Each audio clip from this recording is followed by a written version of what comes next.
years in Europe, and I'm going to talk you through a little bit about how I got to make what I think are a few modest projections. I started thinking that I would make predictions, but anybody who knows me knows that when I make predictions, they're usually 100% wrong. So I decided I would stick with what I know about what's happening and try and make a logical projection, and we know that if things change, I have an excuse for being wrong. Right, so I was asked to talk about what the family is going to look like in 20 years' time, and my first question to myself is, what is 20 years? 20 years is a long time. I looked back, well, I didn't want to look forward, because I looked forward and I saw my age in the 60s and didn't want to think about that. So I went back 20 years. And 20 years is a really long time in my life. First of all, 20 years ago, I left New Orleans and I moved to Providence to start a PhD in economics. Anybody who knows my research would probably look at that twice because I don't look much like an economist anymore. I didn't own a personal computer and I didn't own a mobile phone. And I'd never been to Europe. And I'm going to talk to you about Europe. So I hope you'll forgive me if I use some of my cultural cues from my own background. Fortunately, this is one instance where I don't have to apologize for American cultural imperialism. I can just exploit it. 20 years ago, the series Friends was just about to start. I can't imagine that I ever actually existed without Friends showing up on my television as I flip through the channels. Friends lasted for a long time, and Friends is a wonderful rendition of a protracted transition to adulthood. And I thought Friends was actually a really interesting thing to use as a cultural reference here, because when I moved to the UK the first time, 3 times within the first month that I encountered people in the UK, I had young children tell me that I sounded like the people on Friends. Friends is actually very interesting though, because Friends covers a lot of things about partnerships and relationships that I think reflect Europe more than it reflects a lot of the US. Also, another New York reference, Candace Bushnell was starting her column Sex and the City 20 years ago. Sex and the City tells us a lot about sexual and intimate partnerships and how they're changing, and once again, I think in many ways this is a reference that refers a lot more to where Europe was than where the US was, or at least the part of the US where I grew up.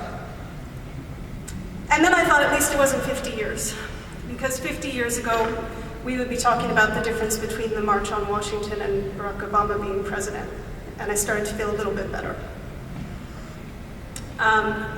20 years ago, I'm only thinking about the Clinton White House versus the Barack Obama White House.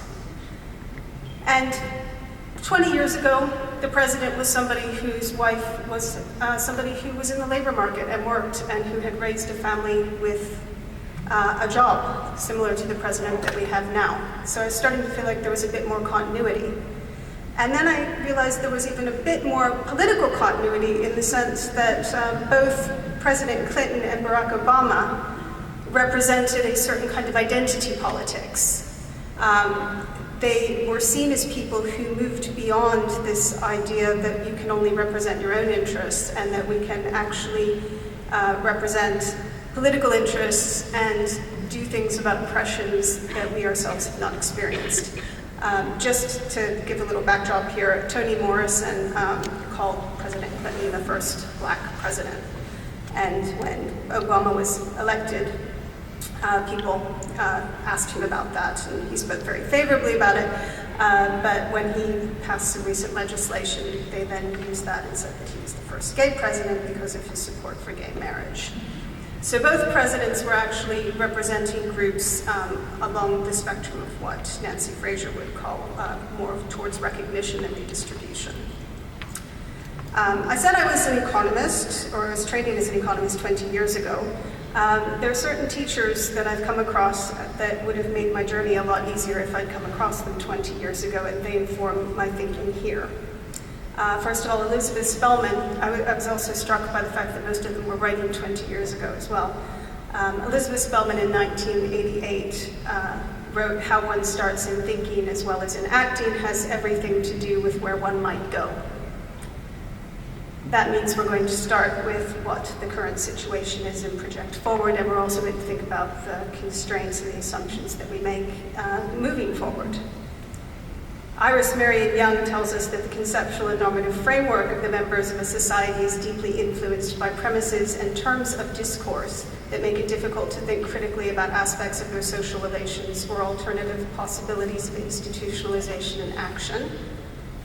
And Nancy Fraser tells us that frame setting is among the most consequential of political decisions. All of these things, I think, inform where the family is going to go and what I think, what I project might happen. To start with the demographic legacy, the legacy that we're leaving for the next 20 years is a Europe with a destandardized life course, a Europe with low fertility and aging populations, a Europe with increasing diversity in intimate relationships. People are also experiencing increasing numbers of intimate relationships. We see cohabitation, we see people living apart together, relationship breakdown and repartnering leading to larger age gaps between partners, and possibly gendered pathways to late fertility. From the perspective of children, you might expect to grow up in more than one household at the same time. You have other adults taking roles of partial parent, and you have a diversity of sibling relationships. And add to all that, we have increasing longevity. There's a particular socioeconomic legacy as well. There are increasingly fluid ideas of what constitutes a family. People are accepting of a variety of family forms that when I was growing up would have been a lot more problematic to a lot more people. Norms and expectations have changed. I wouldn't say that it's eliminated, but there have certainly been challenges to the sexual double standard. Egalitarian gender norms prevail, but we still have what might be termed a stalled revolution in terms of gender divisions of labor. The notion of good parenting is a very strong norm. What good enough parenting is certainly has changed, and that has particularly affected men. The notion of what it means to be a father is now much more demanding, I think, than what strictly financial provisioning was in the past. Technology lowers the cost of communication and information, and we see a lot of income inequality across Europe. Politically, anxiety about the cost of aging populations, new models of redistribution which have emerged over the past several decades as we moved from a strong male breadwinner to an adult worker model of the welfare state, an emphasis on work-family reconciliation policies, the emergence of the social investment welfare state, where we can justify spending money if it is an investment in our future, which is a good reason to spend money on kids, increasing regulation of cohabiting unions, increasing recognition of same-sex unions, and European integration. All of this at the moment has, I thought, given me an interesting perspective on what Carol Pateman called Wollstonecraft's dilemma. Mary Wollstonecraft was very concerned that either women will become like men and so become full citizens, or they continue at women's work, which is of no value for citizenship. Europe has tried to square this circle by creating a parental leave where actually doing women's work is defined as being in the labor market. Europe has actually gone some way into just redefining what happens in the home as something public and something that is legitimate for accessing citizenship. It's connected to the labor market in a very tenuous way, but it's a very interesting discursive turn, and it's something I'll return to later. So where does all of this take us? Well, first of all, I know a lot of people like to think that fertility is going to rebound in Europe. I don't think, based on the information that I just set out, that it's going to. I think we're going to see persistently low fertility, despite increasing levels of government support. There's a lot of attention about low fertility. There's a lot of attention about how much support parents receive. There's a lot of attention about how effective it is, and people always ask me when I talk about this whether the person on the street knows about this. I think they do. There's also a lot of discussion about when and if it makes sense to have a child. I was in a session today where I think the only conclusion you could draw is that it's not a good idea to have a child very early, and it's not a good idea to have a child very late, and it's not a good idea to have a child when you're outside of a partnership, and it's not a good idea to have a child for all kinds of reasons. One of the things that's been happening in Europe is all of this attention on low fertility has caused people to start realizing that having kids is hard. My mom didn't think about that. People got married and had children. When I was looking at British fertility patterns, one of the largest changes that you saw was a change in the gap between marriage and first birth. There's strong social norms against postponement. This Cosmopolitan ad is part of a campaign to warn women against waiting too long to have children. But you shouldn't have children before you can afford them. And we've got that protracted transition to adulthood. And we've also got European integration. So we've got a load of Europeans who know what other welfare states are providing to support parenthood. And I was just reading one of my PhD students' dissertation drafts, and I came across this quote. In judging the adequacy of their personal situations, Europeans seem to have an uncanny grasp of where their societies stand in the international, or at least European, hierarchy of economic development, and take that standing into account in arriving at subjective evaluations of their personal circumstances. I think as a consequence, there's going to be a lot of pressure from people in countries that don't provide a lot of support for their governments to provide it. Or they might just move. And my PhD student has some evidence to suggest that people in Poland see the UK as a much friendlier setting for raising families, and that's one of the motivations to move and to stay in the UK.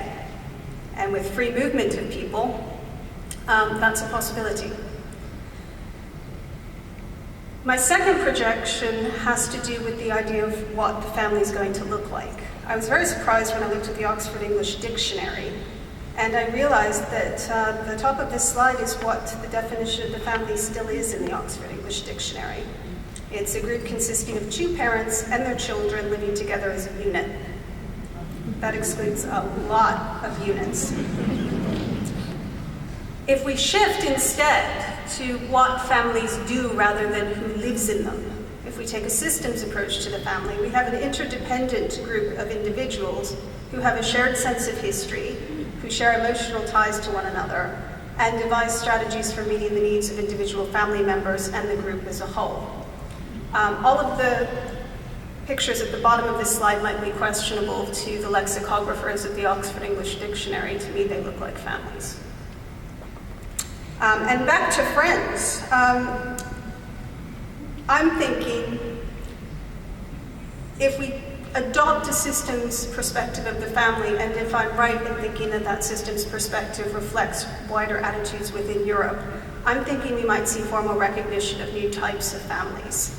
Rachel here with the baby is having the baby with the man bent over the bed, Ross, but she's actually living in a non-sexual co-resident situation with Joey, the guy in the black shirt.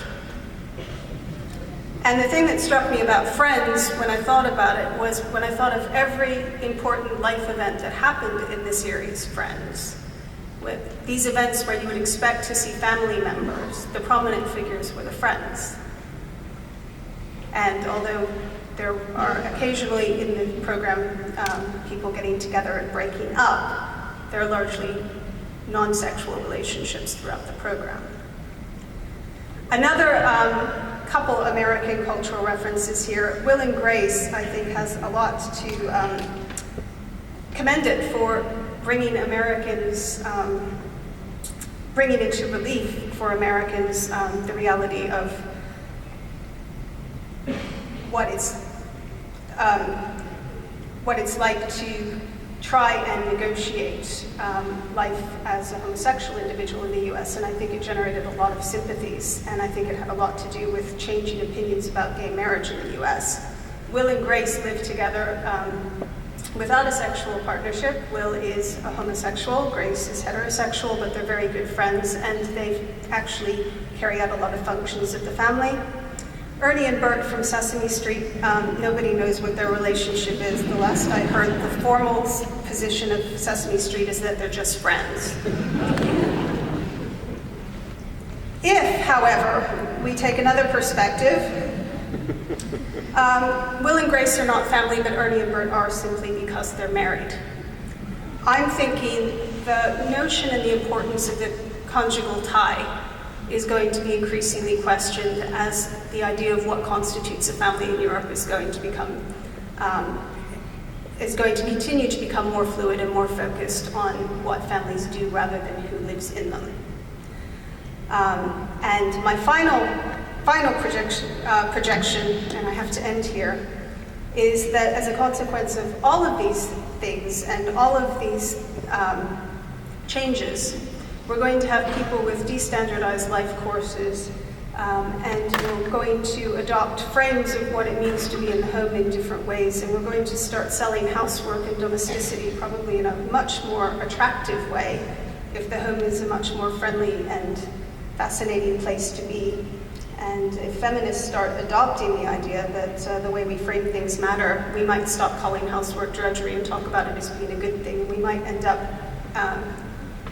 getting rid of that stalled revolution and seeing much more egalitarian households and families with new kinds of relationships recognized as family.